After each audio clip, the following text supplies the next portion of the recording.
Style na lang yun yung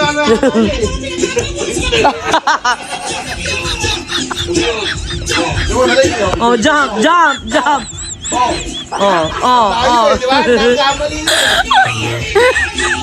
Mag-ingay daw.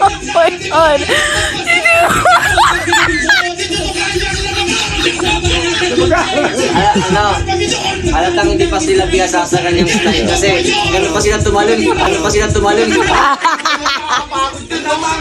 Mapapagod ganun. practice ka, dapat steady ka lang ha. Nakakapagod kaya yun. Tatalog-talog ka ba? Kaya minsan yung pasok, wala eh. Override, no? Usamang Yusofi daw. Ano ba yun? Puro Yusofi.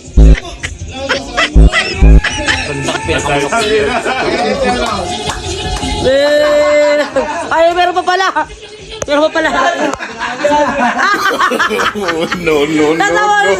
Natawa na rin si ano.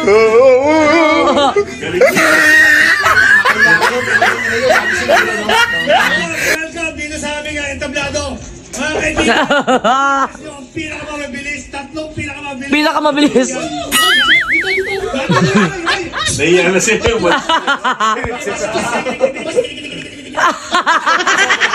Gago.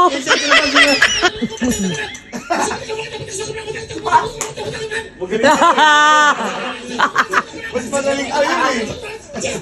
Okay. Bati muna, bati sa buong mundo, bati mo buong mundo. Maraming salamat at magandang gabi sa lahat ng mga nanonood ng Philippine Rap Olympics at gusto ko lang din i-take advantage to para pasalamatan syempre si Kuya Drew, isa pa si Sir Kiko, rest in peace, salamat sa kulturang binigay mo sa amin. Ayan, maraming salamat din sa pamilya ko at sa maraming salamat. Nakakaya, di ba? Kaiyan.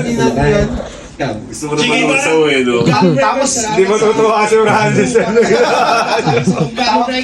ako yung babalat sa 187, nakakakimbiyado ko sa ano mga rin. Sa aking train.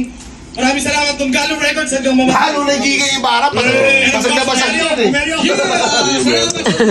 Yeah, mga kaibigan ko na, ba't na itong bagong kaibigan. Ayun, naintindihan ko rin eh. Ngayon ko lang siya naintindihan. Pag nakikita ko yan at narinig ko ang boses, nadudurog ang puso ko. Nagaluto lamang ng sinigang. Nagaluto ng sinigang sa isang restaurant.